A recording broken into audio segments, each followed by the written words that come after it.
There's somebody at the door, so I'll just plug it to you. Oh, okay, thank you. So can you guys say your names so that everyone is familiar with them?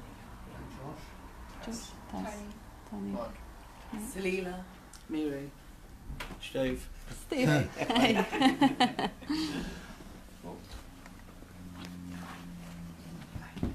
Go and sit on your phone. Welcome. Yes, so just as I said a moment ago, I hope that Bob will put a word here and there, preferably as many words as he can. Preferably he will start from the first word.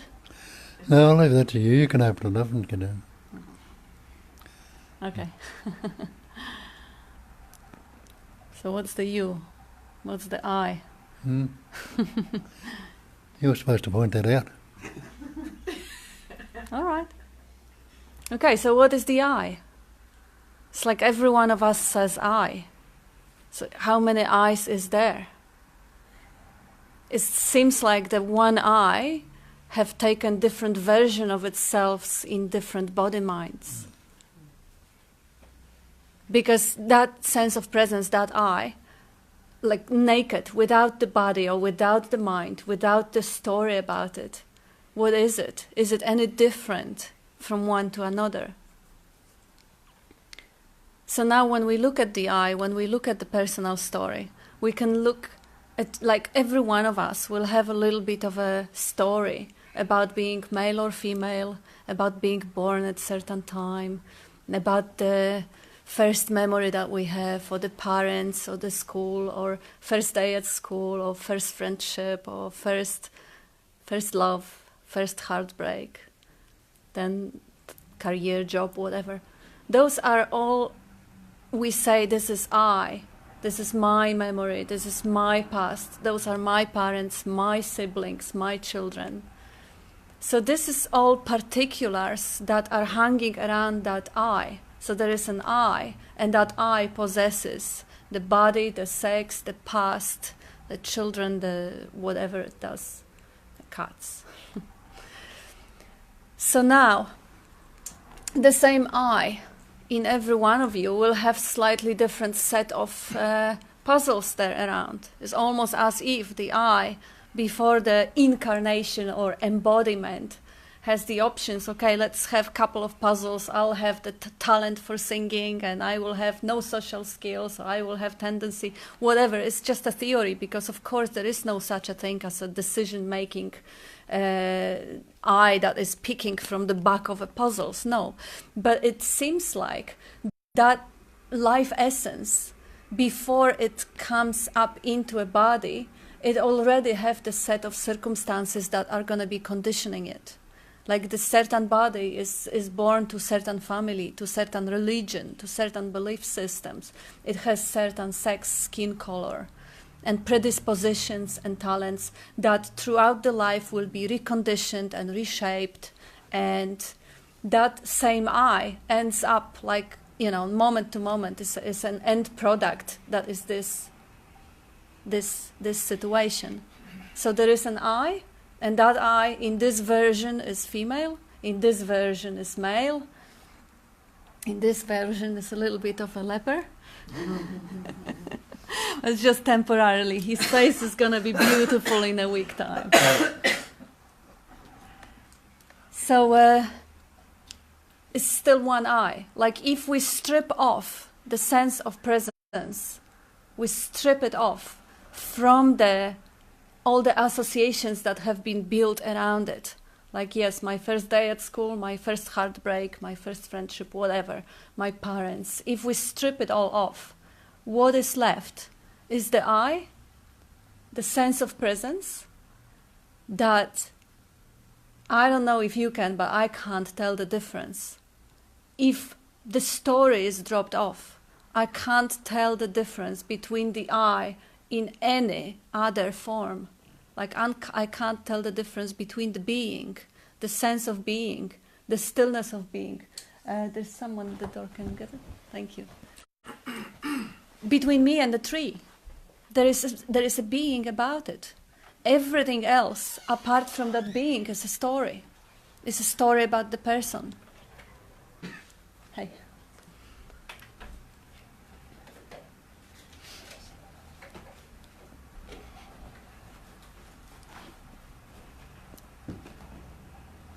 So the I, or sense of presence, is one. Upon that one basic being, there is a story built up that creates the sense of separation. The story that says that I is within the limit of the skin, and the I is female, and the I is whatever, Polish, whatever. This is a story. Without that story, and where did that story come from? It comes from the past. It comes from conditioning. It comes from, not from experience. It comes from what I was told. Like, how would I know I was the body if I wasn't told that? How would I know what was my religion if I didn't learn that? So all this stuff that has been accumulated on that basic sense of presence to build the identification with the person is basically past, is learned, conditioned hypnosis, really. It has been repeatedly conditioned to believe. So now I believe I'm the body-mind. I believe I'm a person. And I believe this is my problem, my story, my career, my children. And I'm responsible for it. And I don't want it to be this way. I want it to be better. So I'm striving, I'm fighting, I'm struggling. And I'm suffering. So all the suffering comes from the idea that the I is separate from the world. And the world is threatening the I. And the I needs to defend. And the I needs to build itself. And it needs to cover itself. It needs to dress itself in all sorts of different ideas. And because of this inherent sense of, well, the void, there is a void associated, the sense of, like, what am I? I have to define myself.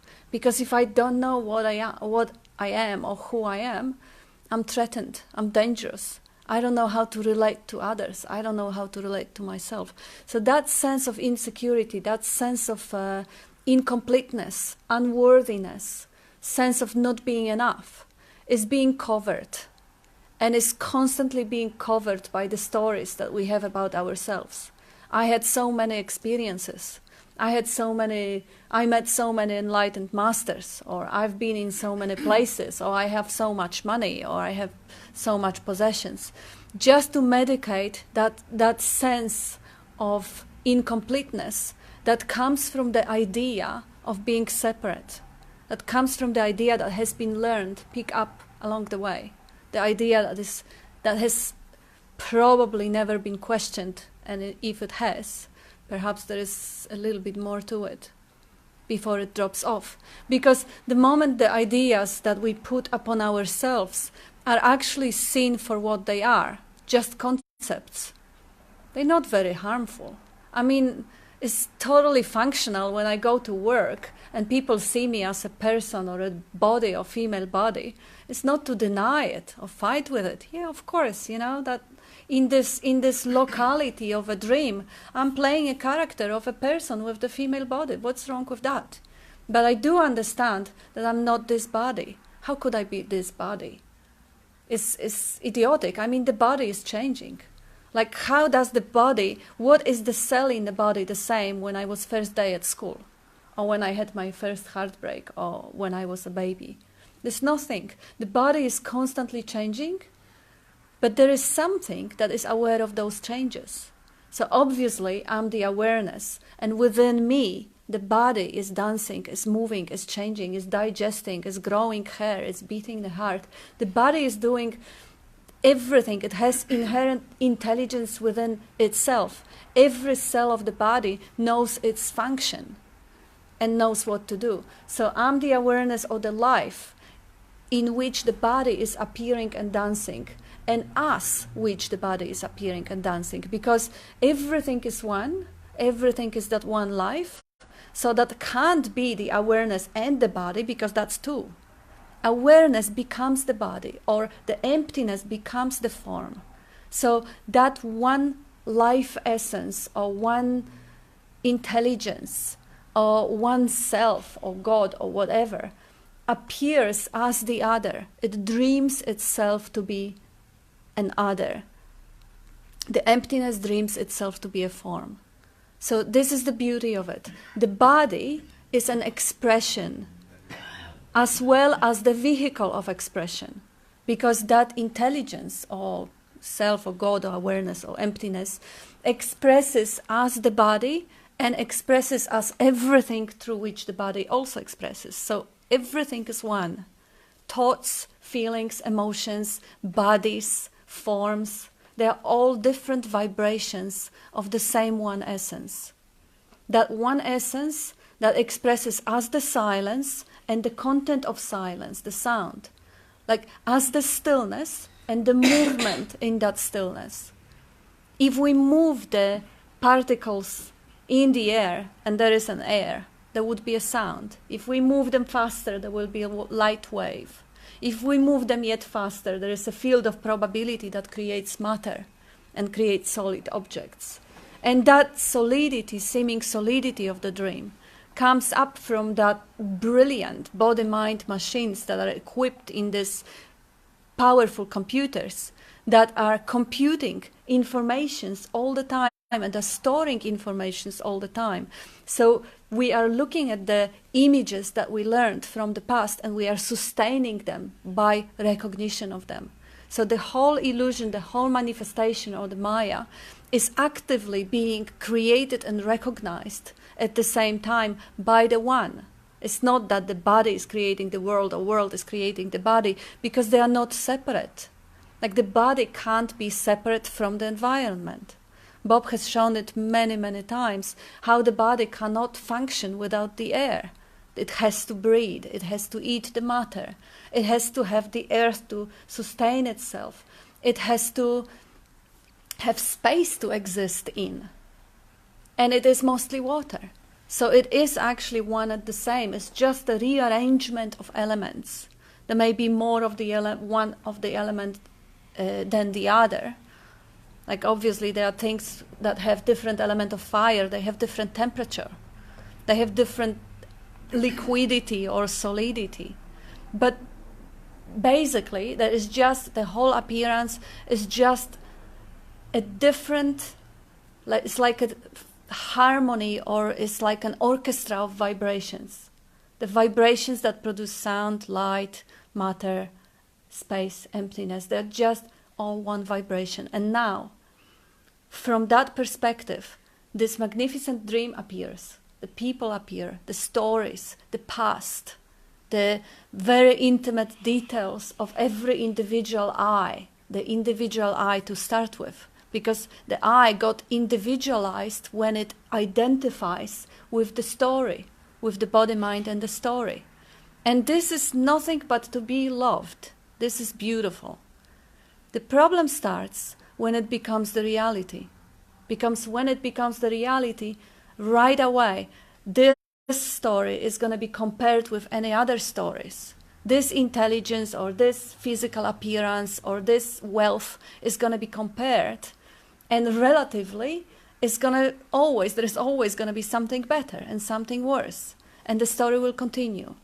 And it doesn't have to be this way, because the identification with the form is purely conceptual, is purely learned, is acquired, is not necessary.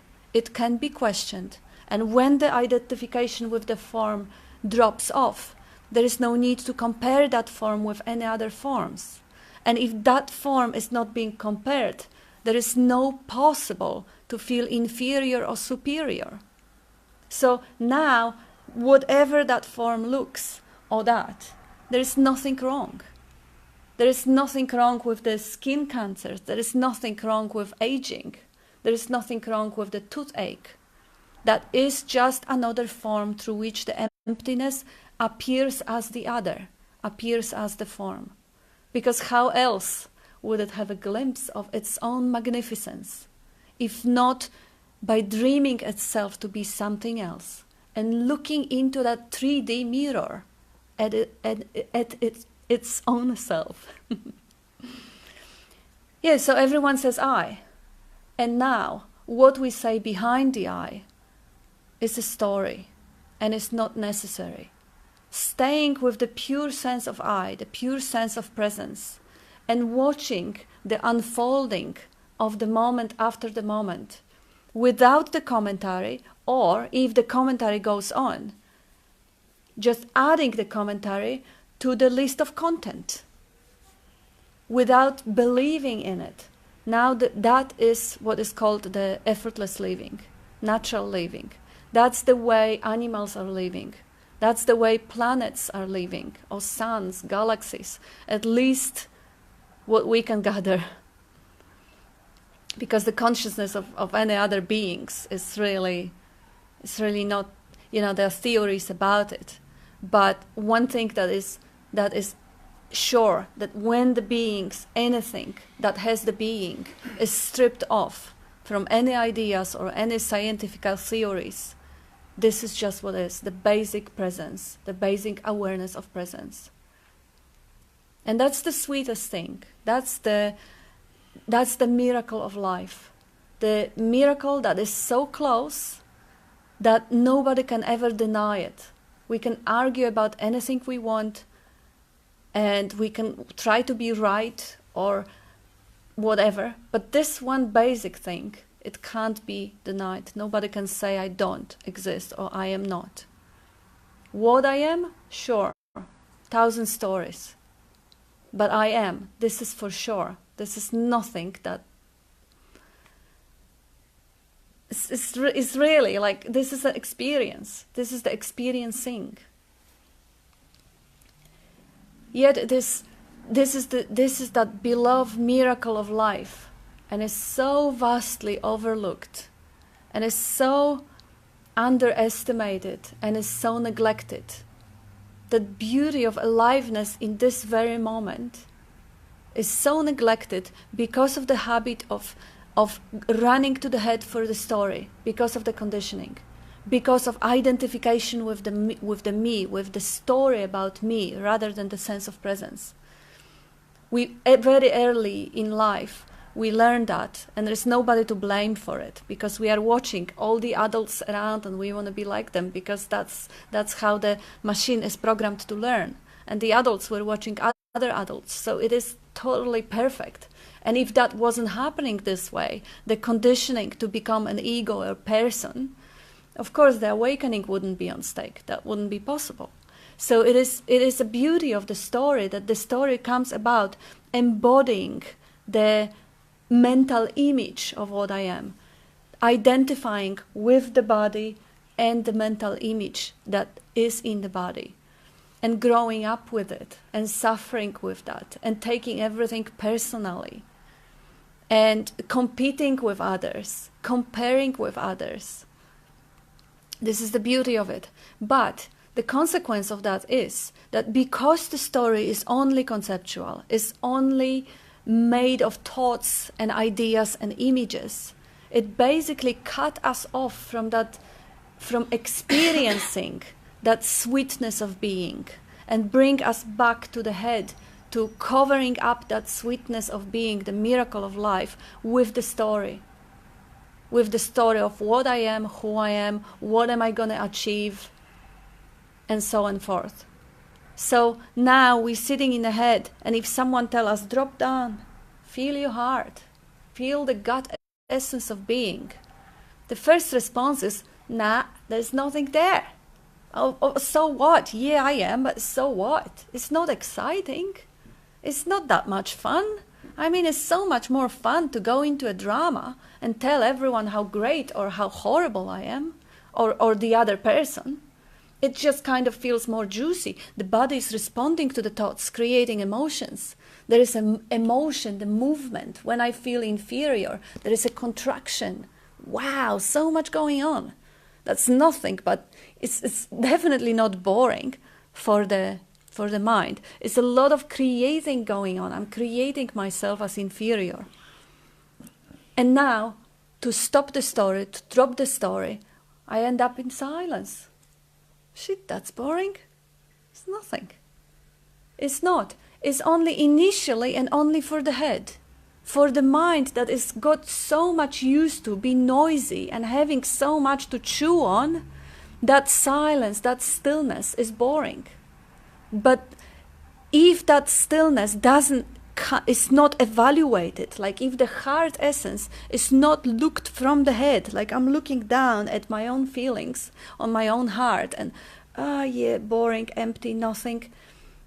If it's not like get translated through the interpreting services, it's nothing but sweet and beautiful. It's nothing but just yummy. It's loving to be. It's a bliss of being. It's like Bob often points, Sat Chit Ananda. Being, knowing, loving to be. The awareness of being is easy because the being we can't deny. We are aware of that being, otherwise we wouldn't be able to say that I am.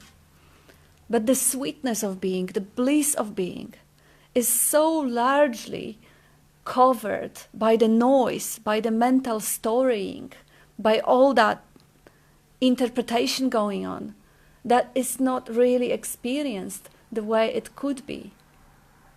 There is no love for the being experienced, because there is so much of a concern about me or the other. And it doesn't have to be this way. Life can be really effortless. Life can be the invitation of looking at that miracle of the appearance, that dance of Maya, where every scene is different. When there is a different content to every moment, we can have the seeing, the space of seeing is opened, and these beautiful objects showing up. And now the hearing is also, the space of hearing is open, and the sounds are coming up, and the space of thinking is open, and there are thoughts floating in the silence. That awareness of space brings about the love for the dream, because now the dream can't hurt me. It doesn't make me anything.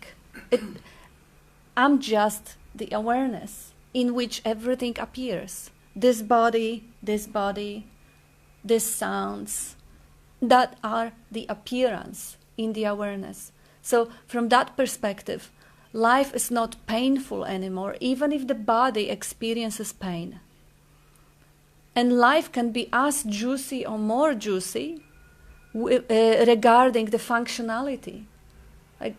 I don't know what my next thought is going to be. My next thought may be to go to Africa and help the lepers.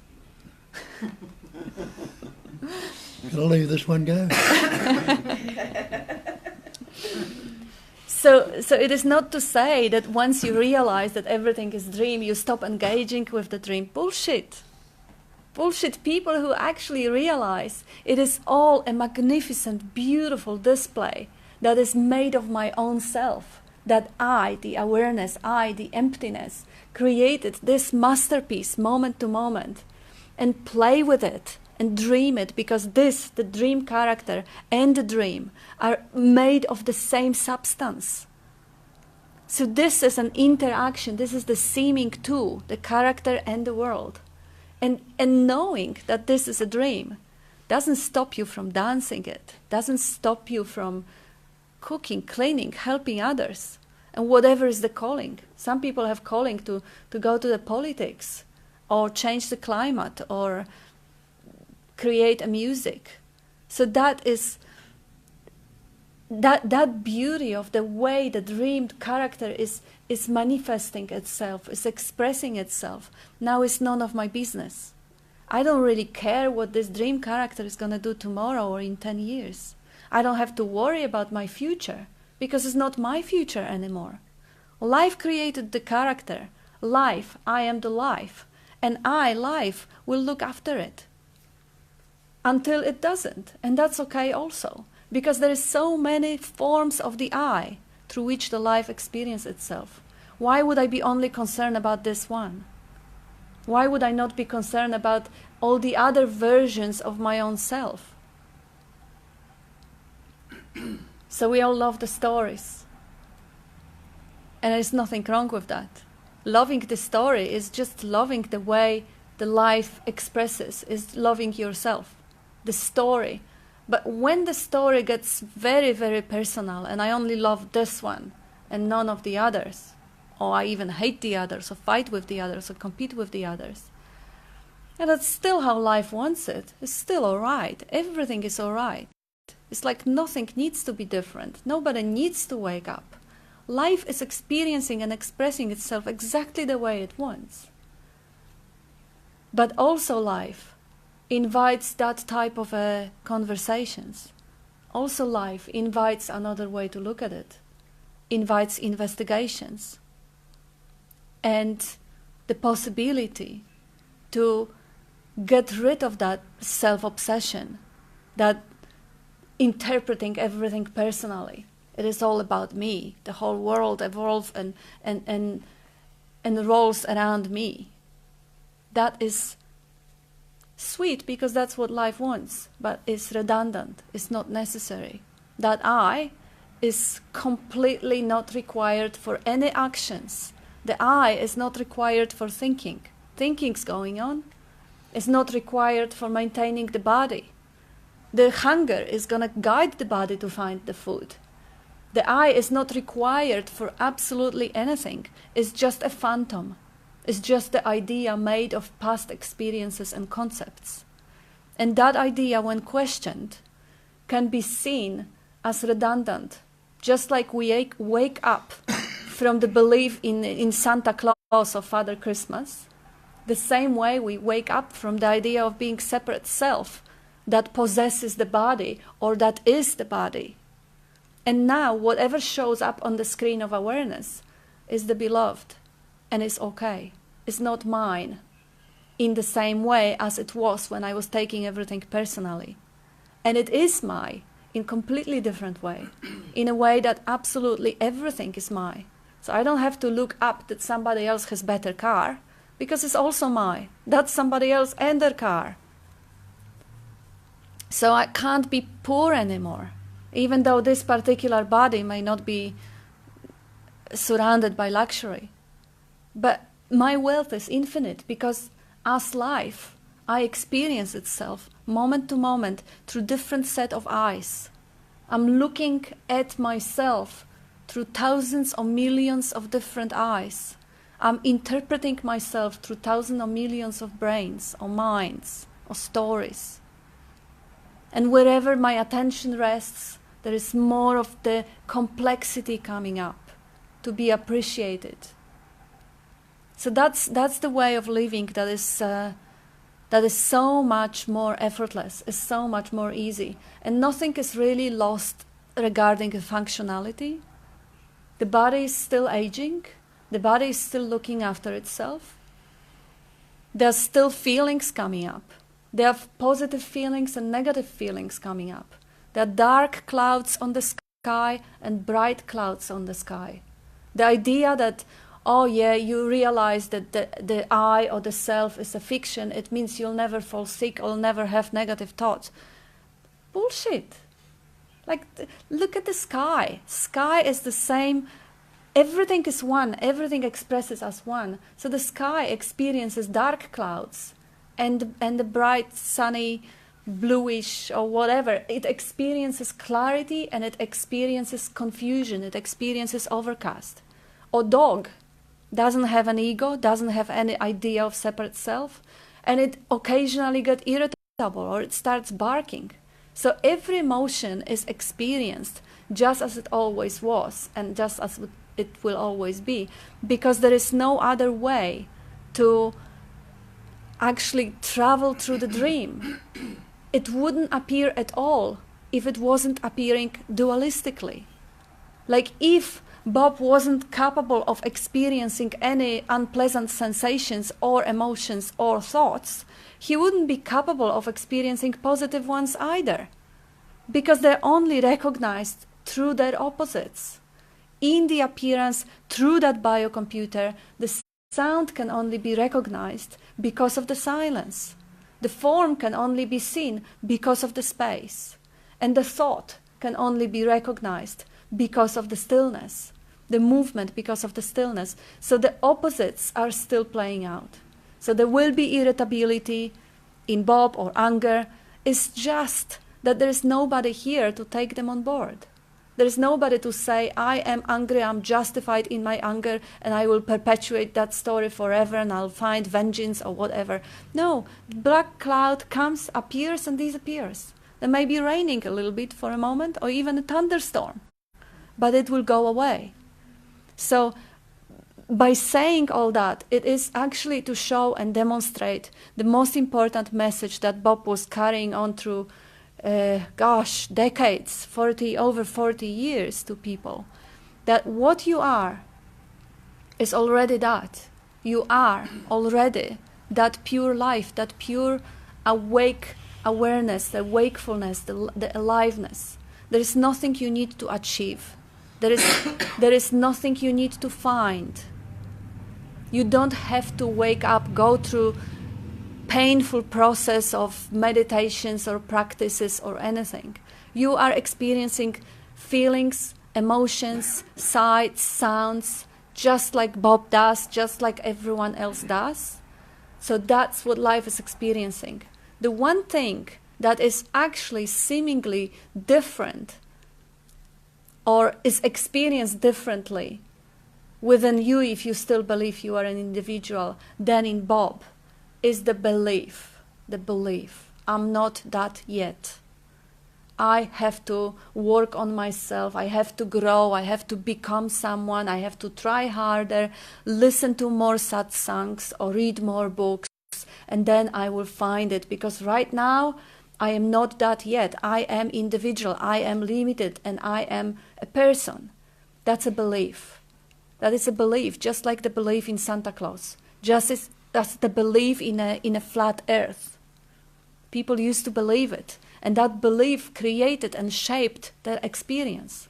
So if you believe you are still individual, a person, and you have to keep seeking, well, yeah, just as you wish, that is going to happen.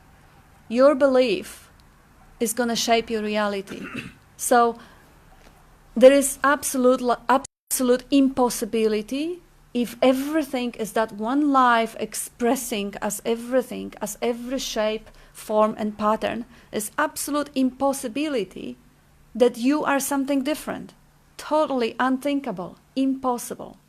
So you must be that already. Whatever you consider yourself to be. You consider yourself to be a body, the body is that too. You consider yourself to be a thought or a set of thoughts or organized story, that is also that, because everything is that one life. So the idea that you could be outside of that one life, where would you be? It's impossible. So you are that already. If you don't think so, that's the difference. The idea of the difference that I think is one of the Zen saying, that the only difference between the enlightened and unenlightened is the fact that unenlightened believes there is a difference. Because enlightened knows there isn't, there couldn't be, there is not. So the idea of the separate self and a being separate self is a belief. You are a believer. If you still believe that, you are a believer. Beliefs can be broken, they can be questioned, they can be changed. So you believe you are the me, the individual, the I? Okay, see if there is any I when you look. Who is looking? What's looking? When you see the looking, kind of start from the area of so-called face, because I can't experience my face. I don't know how about you, but it's just a bundle of sensations. It's not really a face unless I look in the mirror, but then I'm just seeing reflection. I can never see my face. I can touch it, but again, I can only feel sensations. There's nothing there that is telling me that this is a face, other than the memory, than the image that I have from my memory that has been conditioned. So now what is looking? What is looking through that vague sort of a window there in front? Where is it coming from? Where does it start? Is there anything there that is doing the looking? Or is there anything there that is doing the thinking? Because so far, anyone who has ever looked never found a thing. And if there was a thing to be found, who would be the one who found it? If there was an ego or an idea or the mind or the self that I found, who is the one who found it? And then again, so the one, the I, the awareness, the life, it can't be found, it can't be understood conceptually, and it can't be experienced as an object, because it is the experiencing agency, it is an experiencing life. Like, how can I make the awareness, self, God, ego, or anything to an object of awareness? Who would be the one who is aware of the object? So, Bob often calls it pure subjectivity. That pure subjectivity is what I am, the life. Inside that pure subjectivity, or on the screen of that subjectivity, there content appearing. Maybe an ego appearing, or maybe a sadness appearing, or maybe a thought appearing, or maybe idea that this is my problem or my life appearing. They're just content, they're just subtitles on the screen. None of that is what I am. I am the awareness, and the content is just the content. Ultimately, of course, content is also I, because there is no two.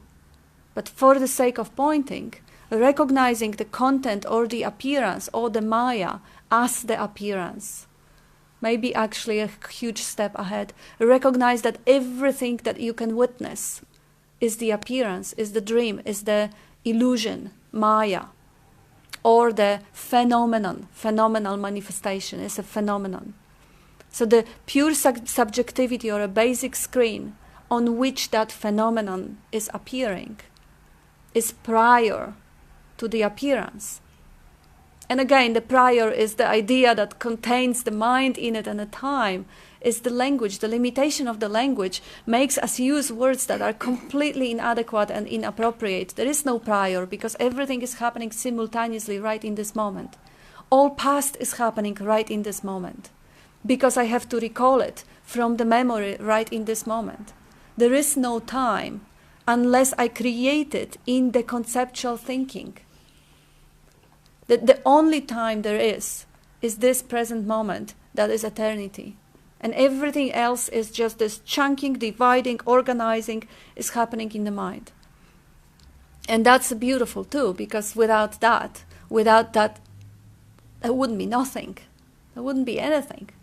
Like, this is to be appreciated. The thinking is to be appreciated. The concept of time that comes from the mind is to be appreciated. The concept of space that comes from the senses is to be appreciated. All these concepts create that magnificent display. The problem only starts when that magnificent display comes as a separation idea of one who is aware of it and the content of awareness. The me, the ego, the self that is inferior and unworthy, and things that are threatening around. That's painful. That's unnecessary. The very same life seen in the very same way, through the very same eyes, without division. And the seeming division, of course, there will be there. It doesn't mean that I can't see the distance between one glass and another. Of course, the objects, but they are understood for what they are. When they are seen as separate objects, and they are known as the appearance, in the non-separation, they are known as the different forms of the same one emptiness, of the same one myself, the body of myself, the emptiness, the consciousness of myself. The life got quite different taste. And you all know that taste also, because as Bob said, you are no different. You are the same life right at this moment. There may be a moment of the idea creeping in, no, Earth is still flat, or Santa Claus is real, or I am the separate individual. Yes, of course, there may be that idea playing out on that screen of aliveness, on that expression of intelligence that is breathing the body, that is looking, that is doing the seeing. Because there is no one there. Not person can do a seeing. Person can't do a hearing. That's the body does it.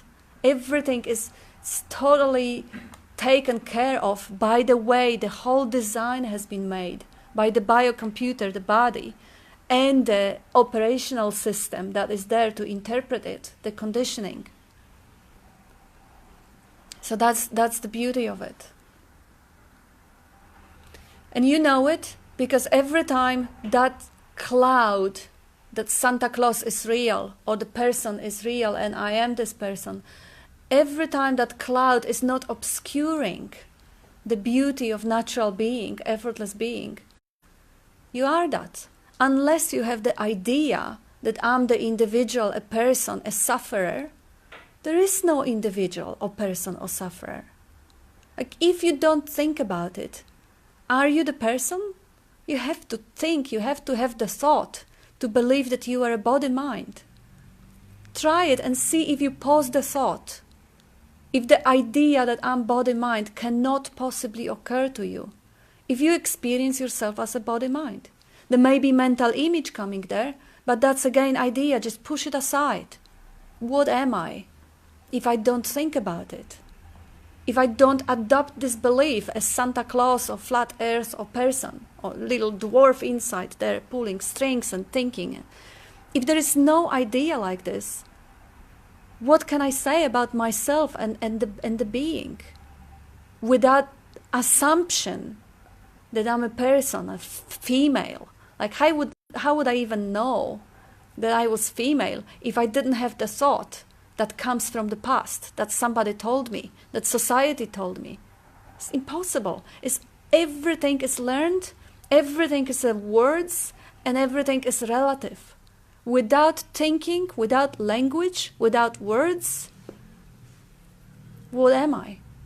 And now, if I don't obscure my pure experience of being with the story of me, separate individual seeking enlightenment of freedom, I'm all right. Like every one of you, how often do you think about being individual or person? Not that often. There may be a feeling coming that, oh yeah, this person shouldn't behave towards me this way. Yeah, of course, the me is the presumption there in a sentence. Most of the thoughts that are rolling through the head would be thoughts about self-obsession, about myself, my problems, my stories. But there the story goes on. And the me is there already in it. And that me is already a presumption that there is an individual, is already covered up. The story is so believable, nobody questions the hero, the character in the story.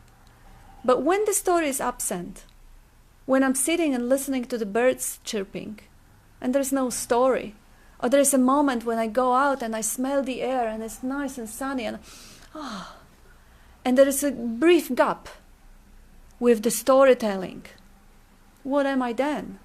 Everyone has these moments throughout the day.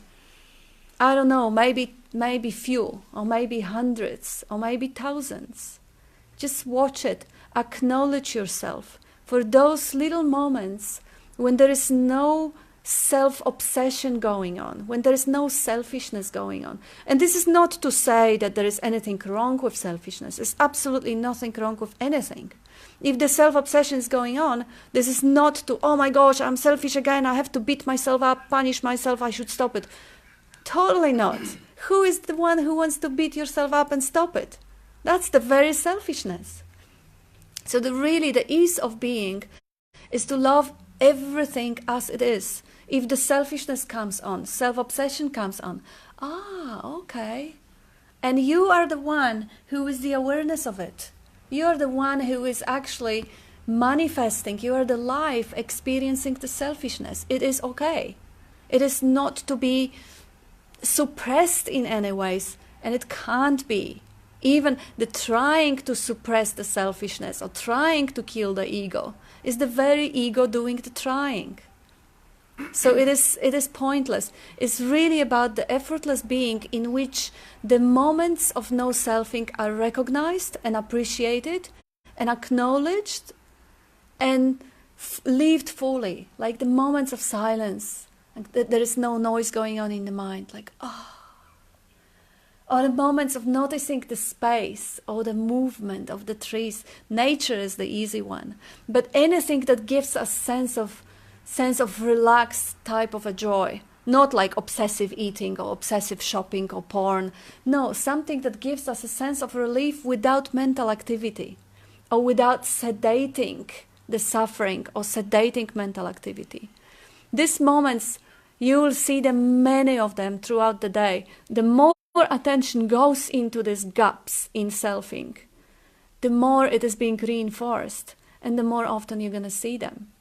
Just kind of appreciate the fact that this consciousness is already blinking, is already looking through the eyes without any medium in between, because what is looking is the consciousness, and now is the medium, the eye, that relates everything and interprets, this is about me, this is about me, everything about me. So it doesn't happen 24/7. To start with, it doesn't happen when we sleep and don't dream, or it doesn't happen when we sleep and we dream to be someone else, or it doesn't happen when we are too busy with something that we're really passionate about. Or it doesn't happen when we are doing important work and the whole stream of attention is totally engaged with the work we are doing. It doesn't happen when we are interacting with the loved ones and we're really about them. We really love them when we play with children or animals. It doesn't happen when we are not concerned with the way how we are perceived or what people think about us. So a lot of these moments are already happening throughout the day. It's good to put the attention on them rather than going about, oh, I'm still selfing, I'm still individual, I'm still suffering. Because where the attention goes, energy flows. If you give the attention to your problems, of course, you're going to see more of them. You're feeding them, you're putting fuel on the fire. And again, doesn't mean that you shouldn't be solving your problems. Solving of the problems happens. You don't do it, it happens. When the relaxation is there and you come back to the natural state, in this natural state, the solutions appear just like every other thoughts, just like problems, just like everything. So life functions as it always did and as it always will. You want to add anything? No, that covered it pretty well, but I'll just say this is basically, that's all it is. We've taken it and don't realise I is singular. And everything that's added to that, we've taken the belief that I am me. Me is myself. We take the me to be the self. But I is the self.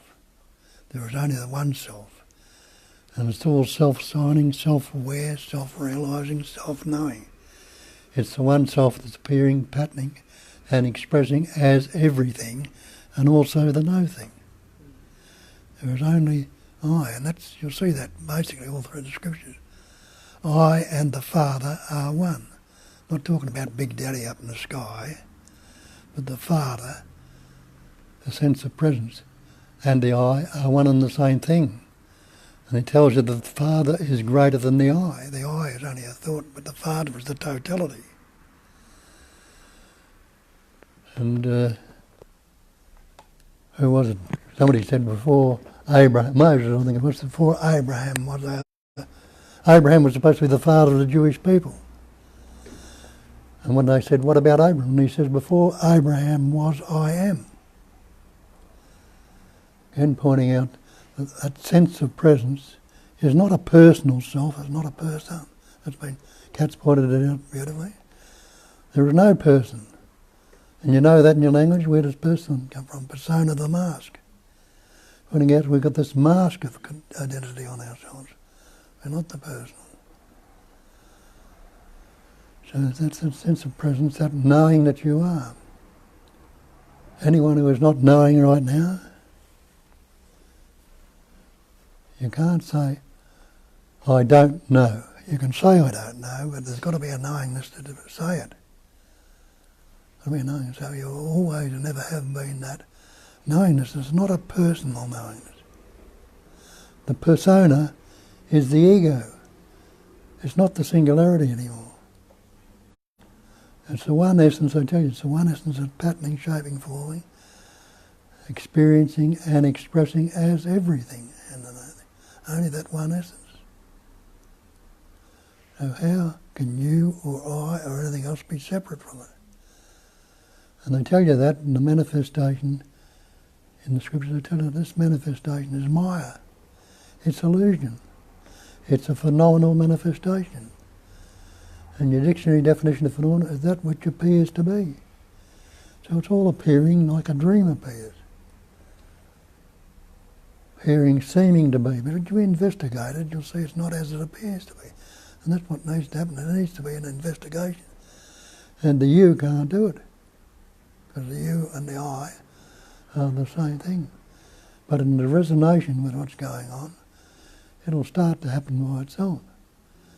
It's brought you here to look at this sort of stuff. Well, you probably do many other things before you get here.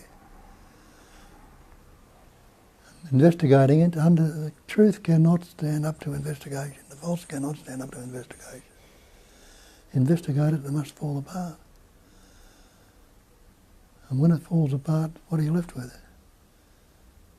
Negate that beingness right now, if you can. Negate the knowingness. Negate the loving to be. You can't negate that Satchitananda. And you don't really want to. What we want to do, but all the so-called psychological suffering would come from the conceptual realising. And that singularity that I'm trying to do, that's, I tell you that in the scriptures too, let it rest in its uncontrived singularity. What are we doing? We're contriving or putting all sorts of concepts on, trying to grasp with the concept, and we never can, and never will. But negate your beingness if you can. You can't. And then again we've differentiated, we say, call God the Supreme Being. Think a greater being than what you or I are, all this manifestation. We call ourselves human being. The human being. Put that label, human being. You know? Take the label supreme off. Take the label human off. They're words or concepts we've learned, human and supreme. Take them off. Have you stopped being? You haven't. Has that awareing or knowing stopped happening? Are you unaware right now? Instead of trying to grasp some conceptual awareness, are you unaware? You say, no, I'm not unaware. You know that as a certainty. But then we call it awareness and try and grasp a thing called awareness. What would you say awareness was? What concept have you got about it? But the actuality of it, you can't say you are unaware. I could go rambling on, but the mind not raising its own mind, so take it over again. Get them all. Thank you. Thank you.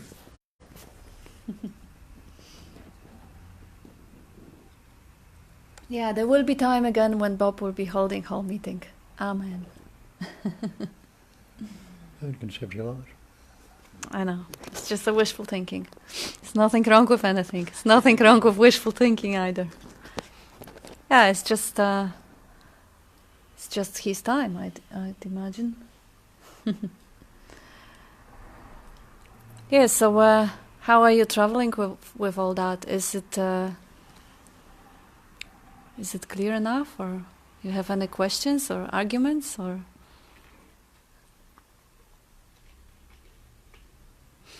I remember this morning, I've been on one of the NLP courses a few years ago with very, very intelligent neuro-linguistic programming instructor, really, really brilliant guy.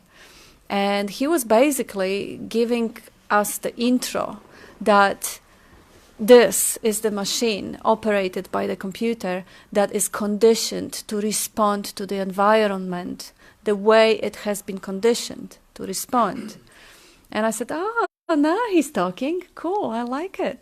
So after the lecture, I went and took him aside for a little bit, didn't want to expose him in public, and asked him, okay, so if this is a machine, it's like a computer, neurolinguistics, so this is like a neurons and the language programming. So it is like the mind is being programmed by the language which is actually affecting the whole network. So I'm asking him, if we are really conditioned to respond in particular way to the environment, and we are constantly learning different responses, but they are absolutely 100% dependable on the circumstances. Like the body is responding to the circumstances, to the environment. So is there any space for free will? Well, he says, I don't know, decisions, choices, we still take decisions, we still make choices.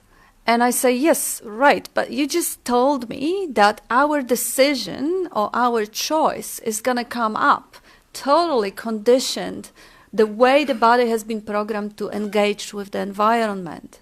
So is there again any room for a person that is sitting somewhere there inside that is affecting the conditioning, or is that person part of the conditioning?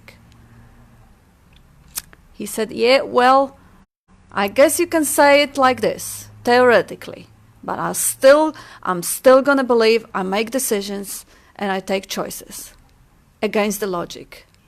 And I said, wonderful, have fun with that. I would never want to say someone who loves the idea that I am in power, I can change my life, I can change my conditioning, I can change my beliefs. I would never take it away. Why would I want to do that? I mean, what a beautiful dream. To dream that I have all this power as individual. Well, it's much bigger dream to understand that you are all that power. And being that power, like Bob is often calling the Christian language, omnipotence, omniscience, omnipresence, being that power and being the will of God, or being the omnipotence, total power. You give yourself the body, you give yourself the I and the body that is conditioned to respond. And you give yourself the dream that there is someone in there to change the conditioning. How beautiful. Recognizing yourself as the omnipotence rather than individual limited power that will be struggling to change thoughts. And of course, when we look at the world around us, who of us didn't change one or 1,000 beliefs in life? We were brought to believe in Santa Claus. Now we don't believe it. We were brought to believe maybe in angels, or I don't know, maybe still some believe it and experience it. Why not? We believe in certain lifestyles or diets. And these beliefs, they come and go. They come up and they move on. If there is hanging on to a belief, that's again just a pattern, just a conditioned pattern to hang on to a belief and to defend the belief and to fight for it as mine and to feel offended when the belief or thought is offended. If someone questions my beliefs, I feel like they're attacking me. This is part of the conditioning. And the beliefs will keep changing. I don't think I'm a person. I don't believe I'm a person. And I know that different worldviews, different interpretations, different beliefs will come and go.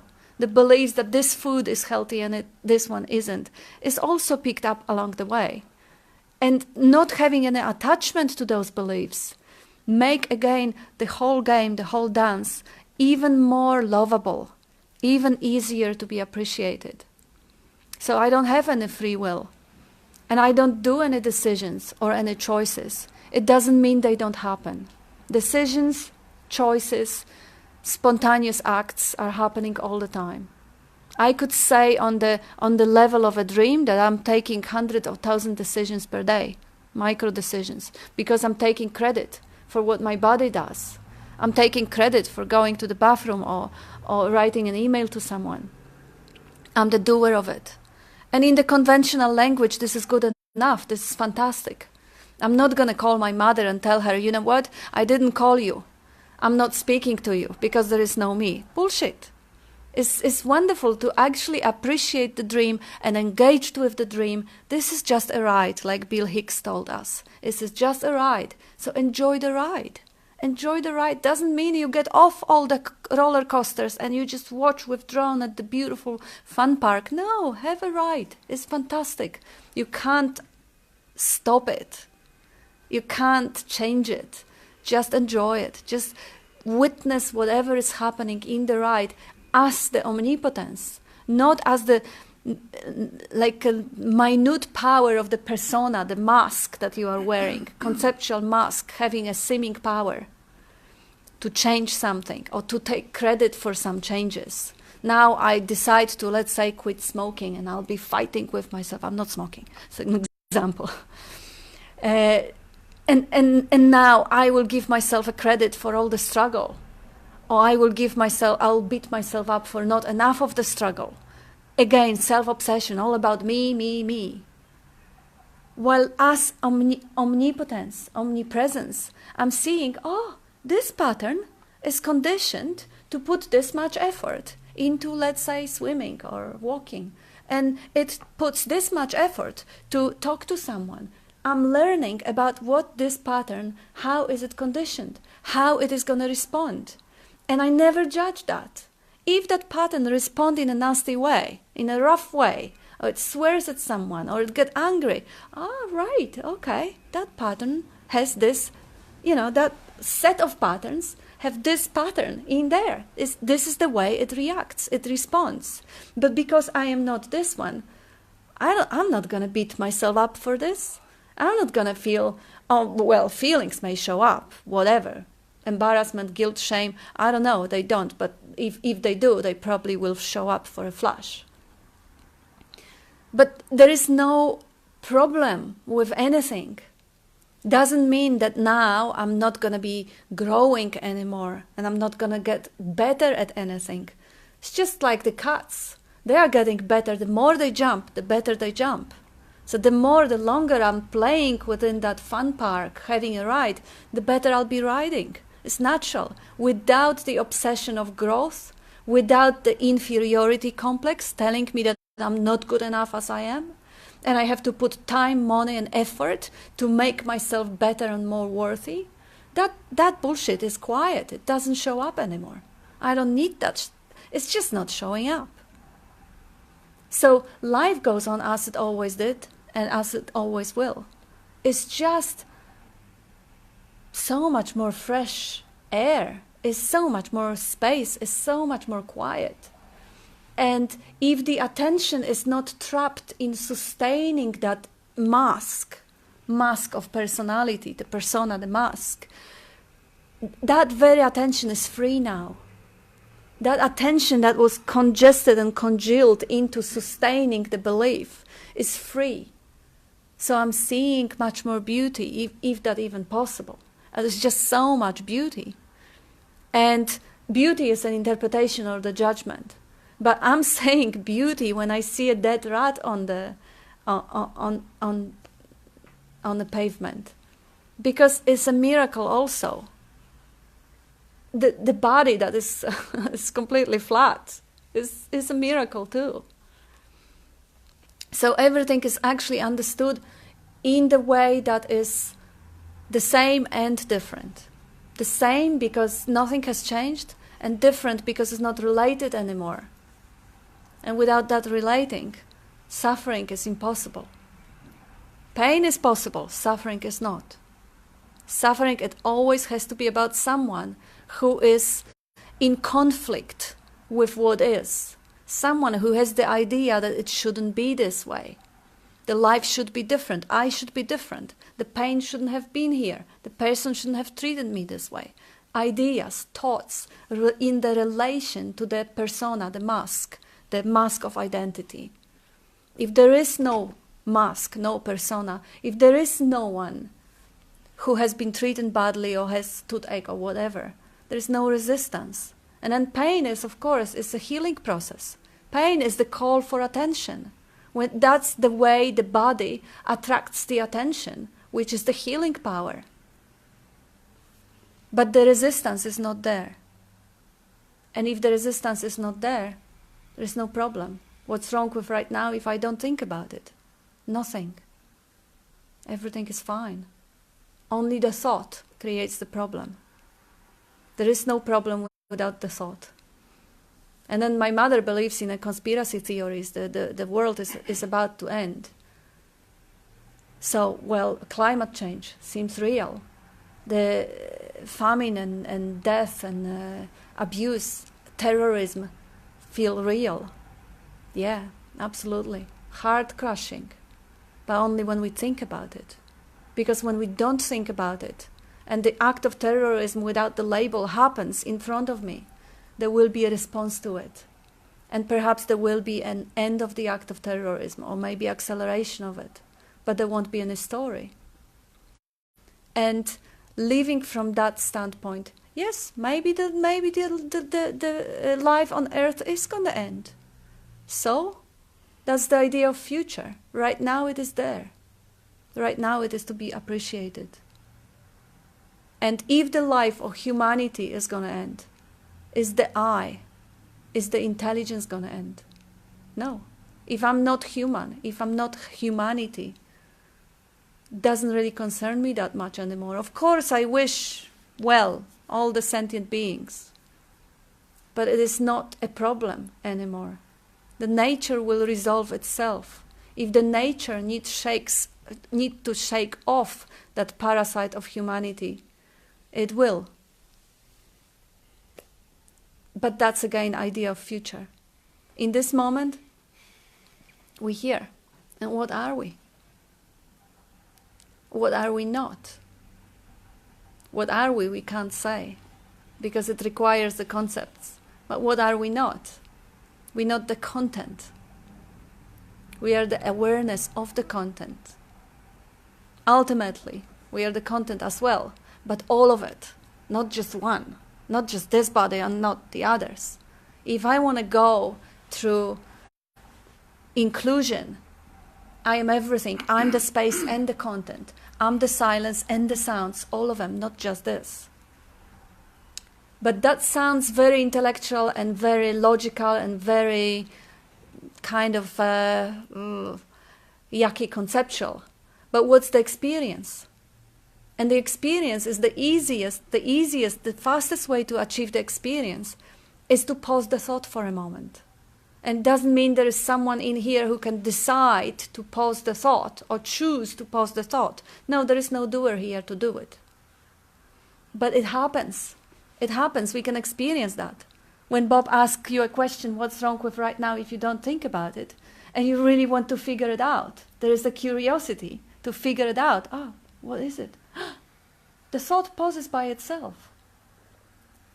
And beside that mental noise that is going on, underlying that mental noise that is going on, there is silence. The noise wouldn't be able to happen without the silence. So the silence is never ever far away.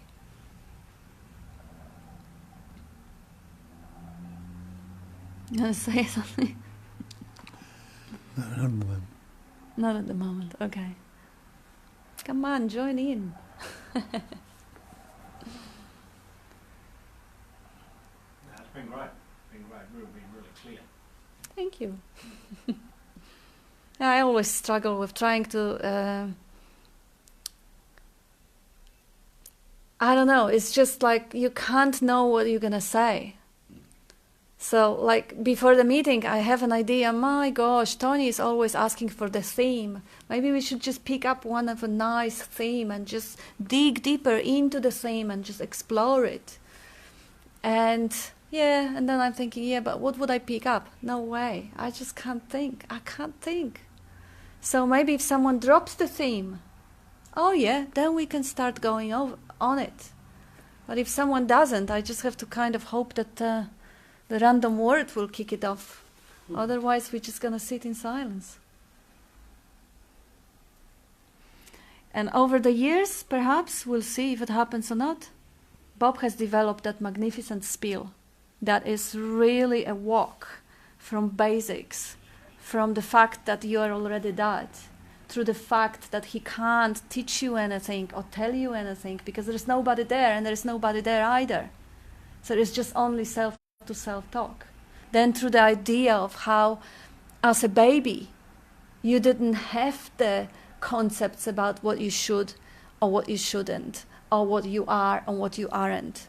There was a natural attraction. When you look at the baby, it's a natural attraction. If there is some nice, shiny toy, colorful and maybe blingy or something, the child reaches out for it. If there is something that smells bad, it pushes away totally spontaneously. There is nobody there who has a judgment about it. Natural attraction, repulsion, that same as animals, same as everything else in nature.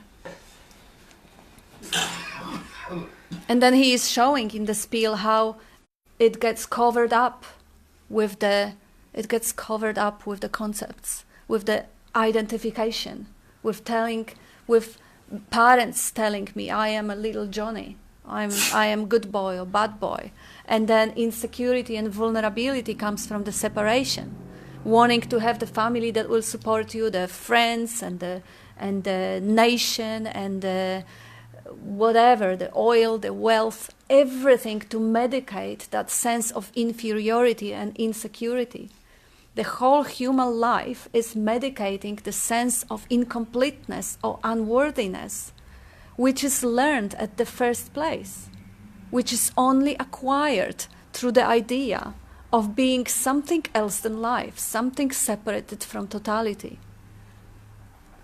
So the beauty of the game, when you actually see it for what it is breathtaking. But when you believe it, it's shattering. Because it's not only you who suffers, it's everyone else too. And it doesn't have to be this way. So Bob is giving us also beautiful examples of conditioning, religions. Like he says, I don't use the word God. Because if I say God and you were brought up as Christian, you will see the God as an old guy there with the gray hair or whatever the pictures of God are in Christian church. If you are brought up in Hinduism, you will see thousands of different gods or whatever. The gods that are always somehow distant or separated from yourself. The idea, the God that was made to be an idea.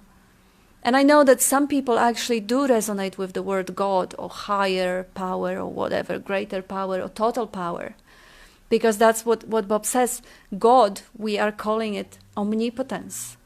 Not my power, his power, higher power, lower power. It's a total power. Like if it's total, it includes the power that moves that hand.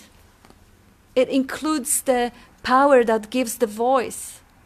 It's everything. This God, total power, is moving planets around the sun. Is growing the grass. Is growing the fingernails. So how could I separate myself from the total power? So that's the magnificence of the spiel. And who knows, one day maybe I'll have the one that I can just play the record and it will go. And for now, I just have to improvise. Maybe you'll improve and get it. Yeah. Oh, I don't think the spiel can be improved. It's brilliant. It's the most brilliant thing I've ever came across. In one go, because there is absolutely magnificent. Oh gosh, it's so many beautiful, beautiful, beautiful teachings there. Teachings of devotion. Oh gosh, how sweet. Or teachings of whatever, like retreats, whatever. This is all the same one appearing in different. It's the same Maya in different dresses. They're all beautiful. However, being as beautiful as they are, they can be pretty confusing too. Because if, and I did that in the past, not extensively, only when people ask me to check it, but I did some guru hopping where I would hop from one guru to another. It would take me a while to learn, let's say, the language of pointing of Eckhart Tolle, and I would jump to Byron Katie, just briefly, roughly. But then, certain pointers are used, it is all about frequency, are used in contradictory ways. So who is right now? Or what am I going to learn? This is the phase when I'm still filtering everything through the mind, and I'm still interpreting everything and comparing it with what I heard before. Oh, I get it. Oh, yeah, this makes sense. This is logical. This is still a kindergarten. That way of listening or resonance is not a real receptivity. It's not readiness. It's not ripeness. It is still relating. Like there is still a me who wants to break free, or who wants to be enlightened or liberated or whatever. And now I'm using every single thing to help me to get it. Of course, I'm fooling myself that it is because of a noble purpose of wanting to help others. That makes me feel better. But if there is still the me that wants it, well, there is the thickest veil hasn't been lifted. And I can't lift it by myself, because the I that is wanting to lift it is the very veil. In the absence of I, there is a clarity. With the presence of the I, which I mean the mask right now. See, the language is alluding. I can say I as a primary sense of presence, translated as a thought I. Or I can say I, the self-obsession, the mask, the persona. It all says, everything says I. Like everyone says I. What we started from, everyone says I. What you think that I is going to be your experience. If you think the I is the body, you're going to experience yourself as a body. If you think it's a mental concept or the persona, the mask, that's what you're going to experience yourself. If you don't think what the I is, there is still sense of presence. And that is sense of presence uncovered and unveiled by the thought or interpretation. This is not about learning new belief system. It is about dropping the old one. It is about questioning beliefs. It is about being left without a belief. Like, who am I if I don't think about it? Who am I if I disbelieve everything I was ever told about what I am?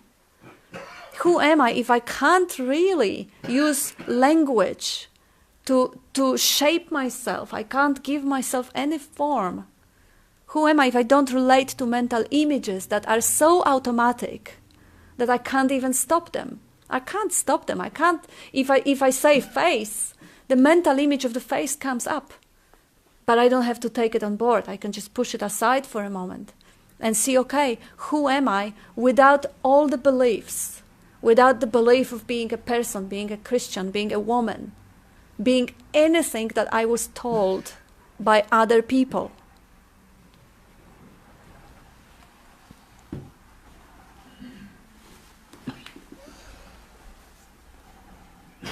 Yeah, so who am I? Who are you? Who are you if you don't really have a concept? And this question is not to be asked, is not asked to find the answer.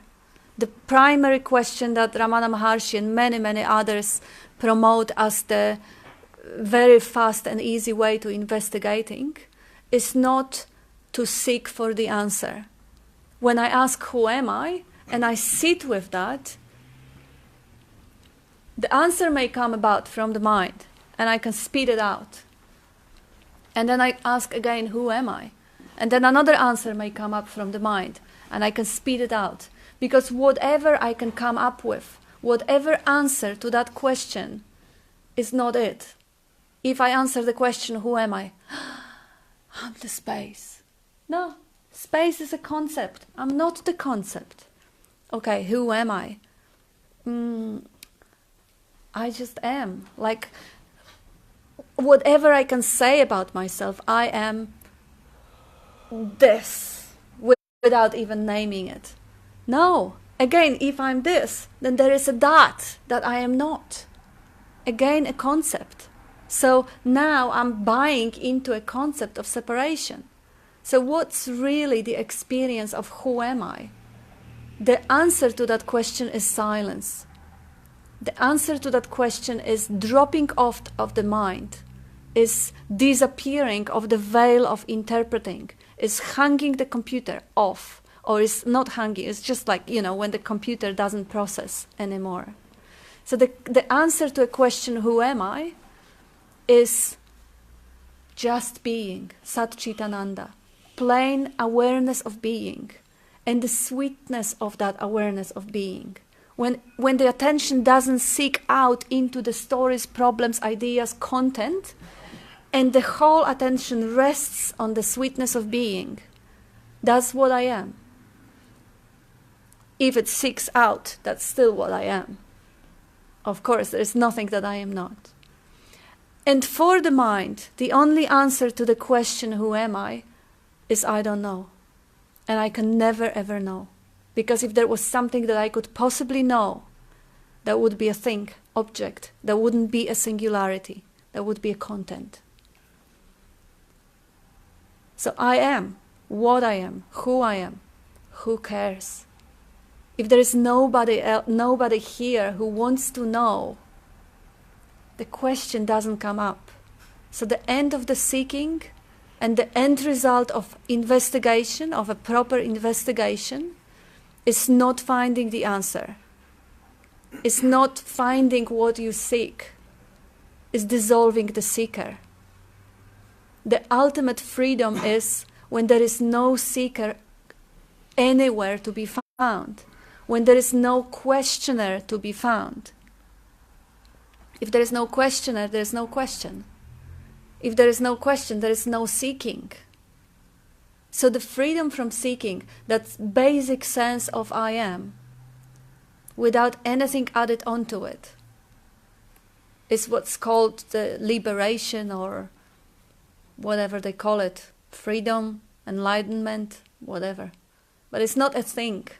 It's not a concept. It's not a label. Like, what you are can't possibly be encapsulated in a concept. It cannot possibly be known by you, because how could you know what you are? You would have to leave yourself. You would have to jump out of yourself. But you can't, because then you're not yourself anymore. So that can't be known. So finding comfort in the fact that there is never a possibility for you to find out who you are. You will never, ever, ever know it. That very understanding can relax the search also. I know that I am. That will have to be enough. Because nobody else have ever, Buddha, Jesus, nobody have ever found out who they are or what they are.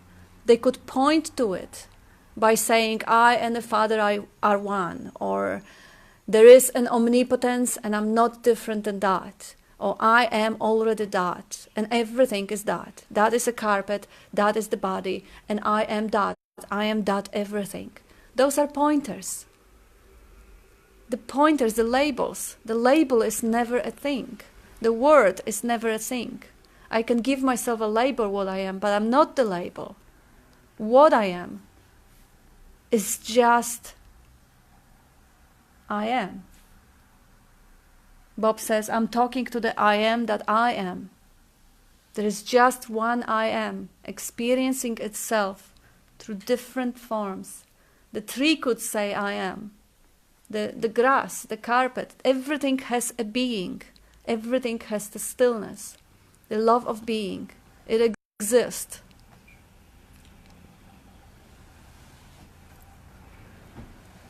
Seriously? Nobody's gonna say a word, please. You what? I love you too. Good one. Good morning. You explaining things really good.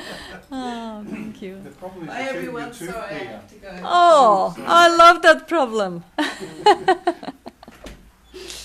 So on one end we say I am that, Yeah? and on the other hand you just say, well, you got to stop at I am. It doesn't Because matter. If you say that you're that means it's like inferring that you're not that on the other side. Oh, no. If you... No. Bit confusing. Good. See, if you say I am that. Oh, yeah, Bob, you say it. That is all there is. Everything is that. Don't you know that in your language? That's a chair, that's a carpet, that's Tony, that's me, that's you. It's really all that which we put different words on, different labels, which we've learnt. You never weren't born with any words. We didn't have any words when we came into being. We've acquired them all. And the word's not the thing. The word water, you can't drink it. You can't swim in it, you won't drown it. The word fire doesn't burn your mouth if you speak it. So what's this word I or me? When you investigate it, it's not what you're taking it to be.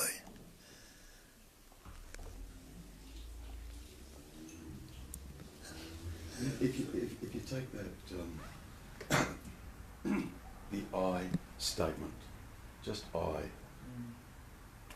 and just sit with that for a moment, just I. There's nothing that even remotely wants to or needs to get attached to that. Then we go from I am. Okay? As soon as an AND, and, is introduced, game over, we're asleep. I'll give you an example of that. So we don't go I and am, do we? We don't. It's just I, yeah? But note that in that I-ness, it's singular.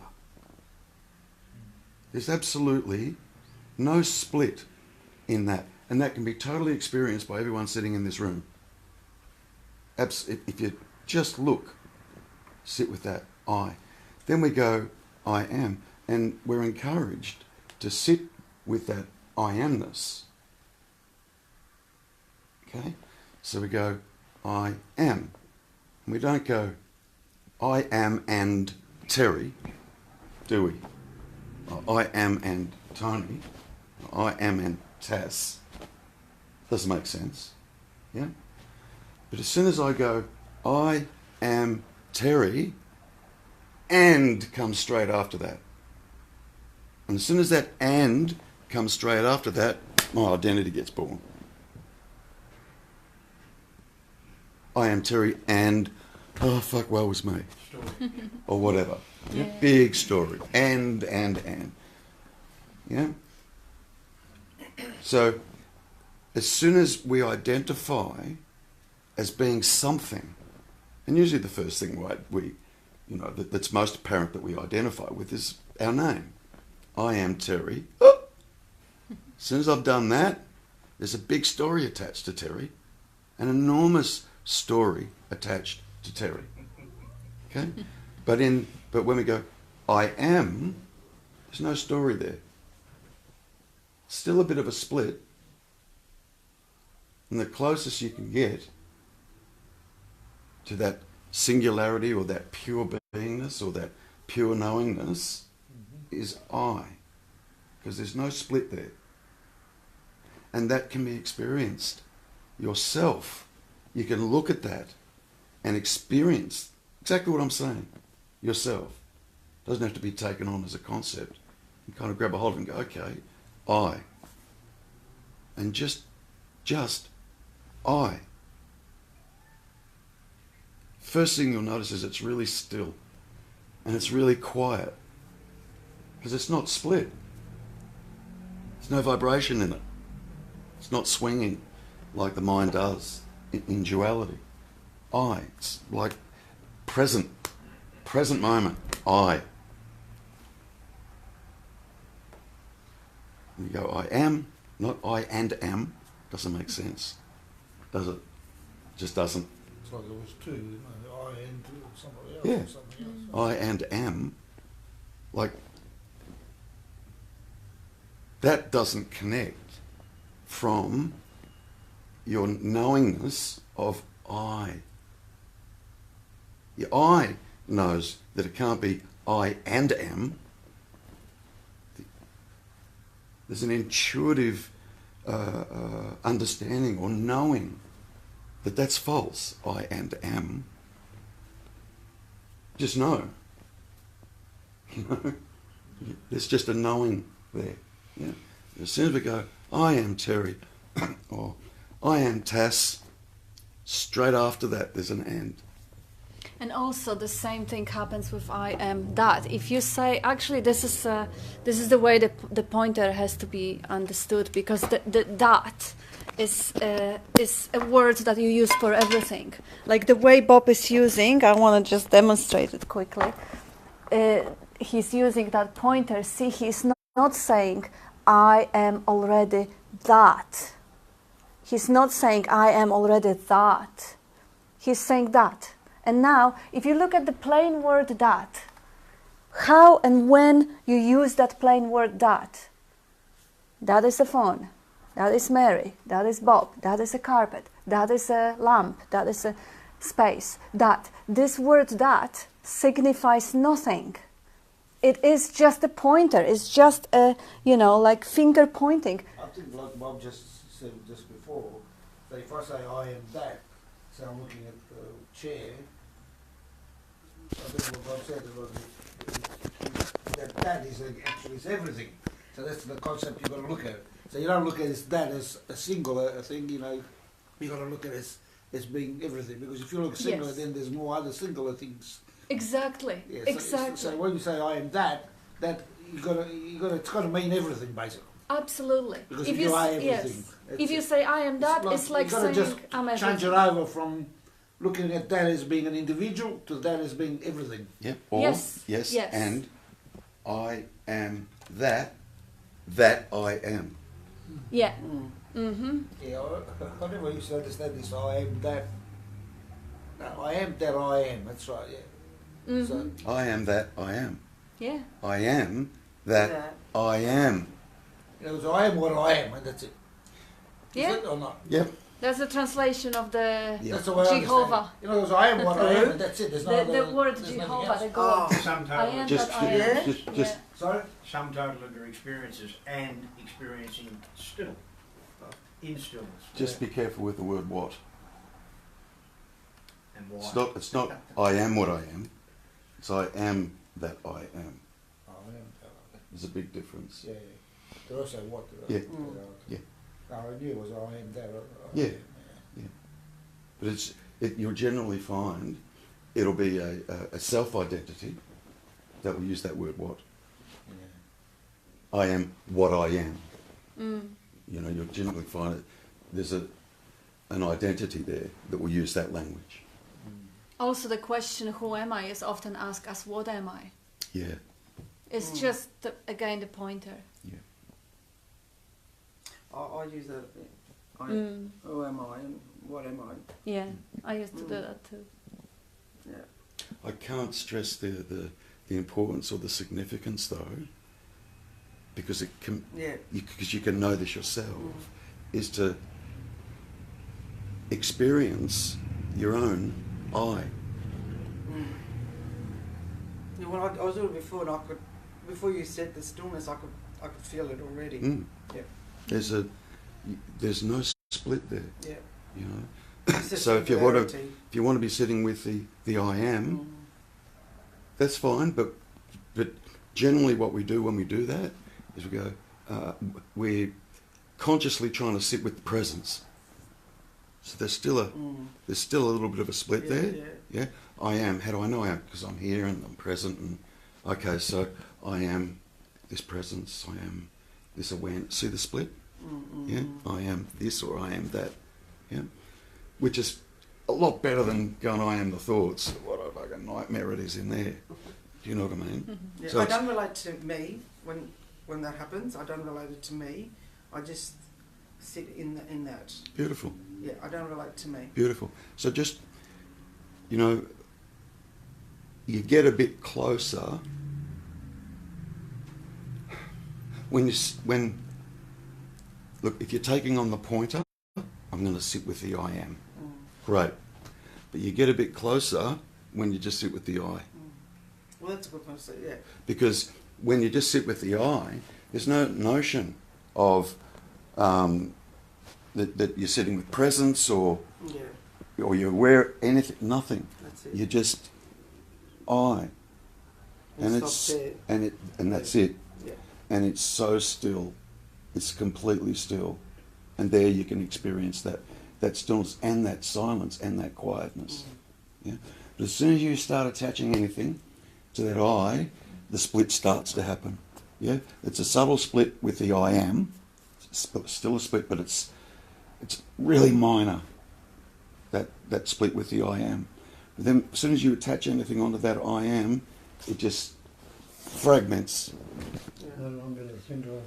No longer a singularity yet. So that I is the singularity. Sit there. Be aware of that. Like, you don't even have to be aware of that. Be that. You know how there's Yes, you been a natural kind of investigation of the things that I'm not lately. It's been really intense, but not forced. And then there's natural. Sorry. Then there's the freakouts that come when I'm recognising that I'm not the thing that I thought I was.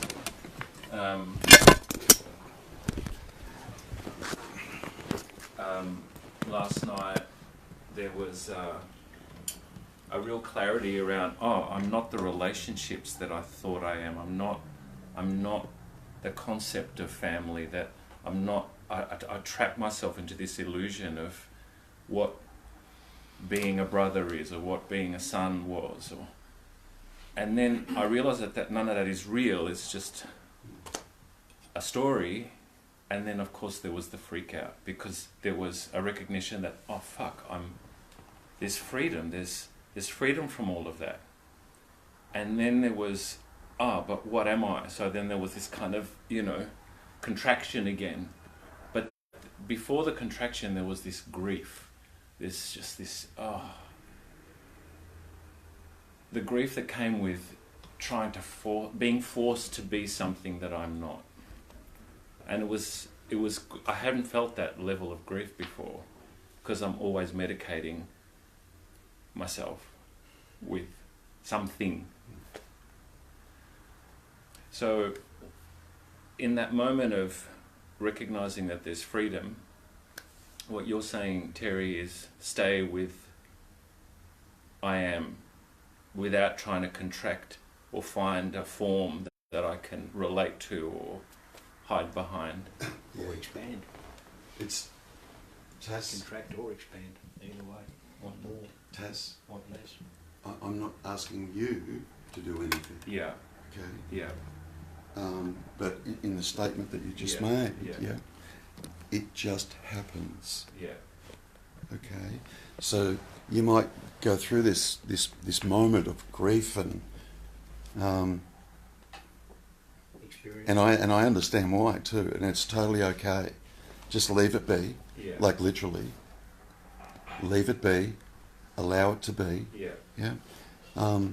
All that's happening at the moment is there's insights happening. Yeah. Yeah. And there's a waking up process that's taking place. It's just taking place. Yeah. Okay. Now that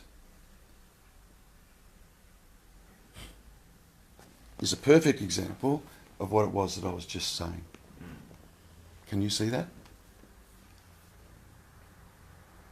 I am, Yeah. I am Tess, and then I am, oh my God, my life and relationships and so on and so forth. Yeah. Which Okay. is why I brought it up. Yeah. Because, Yeah. Yeah. And it's normal. It's okay. Mm. Like it's completely, totally, it's great that you're seeing that. That there's an awareness of that. Yeah. What naturally happens is you see that stuff. I'm going to say you lose interest in it, but there's just a natural progression, if you like, that you just become, after a while, more interested in what's prior to that, which is I am. Because where you went was, I am realising my life and my relationships and not being this and so on. Yeah. Yep. And that's great. You see all that? Yep. Because that's all an illusion and that needs to be seen. Yeah.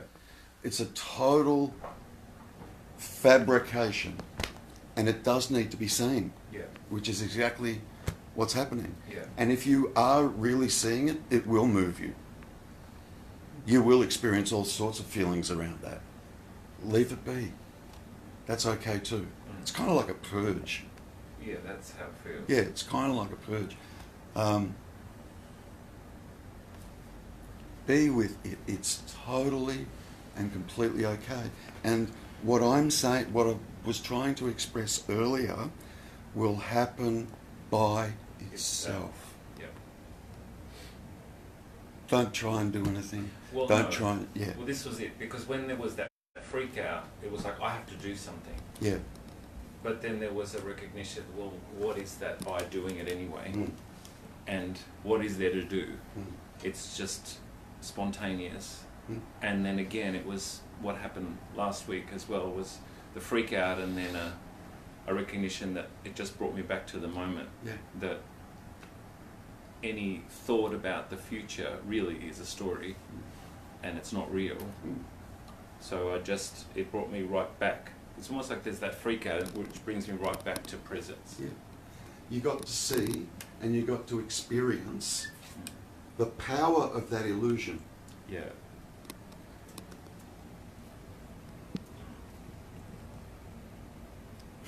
Now, I just heard myself say that, and what popped up in my head then was bullshit, Terry. Okay? So we're kind of limited. We can only, sometimes I'll say something and it'll be apt. Sometimes I'll say something and it won't be in relation to the person I'm speaking to, but somebody else might grab it and go, oh, yeah. So it's difficult. It gets really, really, really difficult to communicate this, especially the closer one gets. It gets difficult to communicate it. Because the reality, I just said, you've just got to experience the power of that illusion. The illusion has no power. That's the paradox. Has absolutely no power. But it has power if you think it does. If you believe, which is what Kat was inferring. If you believe that story, it has so much power that it'll create a movement of energy in your body, which becomes really, really uncomfortable. And you'll do anything to get away from it. Self-medicate, sex, a relationship, a job, shopping, whatever. Anything to try and get away from that. Yeah. It's the illusion and the belief in that illusion that created that energy in the body. Yeah. So it's just continuing to see it for what it actually is, which is exactly what you're doing. You're doing that. That is what's happening. It's being done. Yes. Yes. Yeah. So, and you're going to get sick of me saying this, yeah. Relax into it. Even if it seems uncomfortable. Relax into it. Well, it feels like there's no choice. Great. So your head's in the tiger's mouth. And time is caught up. Yeah, that's. There is just one. There is just. Ask questions all the time as you can. You've got plenty of time to do it then. So carry on. I don't know. There is one final comment from Bill. That he says the body-mind appears in you ultimately. There is no difference between you and it. And I guess it was for Tony, but it applies to everyone. Yes, everything appears in what you are. So you are the consciousness or the basic screen or awareness on which the content, whatever is the content, even if the content is identification or recognizing moment to moment, that's ultimately appears in you. Yeah, thank you, Bill, for that. And I think that will be the time to say thank you, everyone. Thank you. Thanks very much. And thanking you in advance to contribute before the end of the meeting.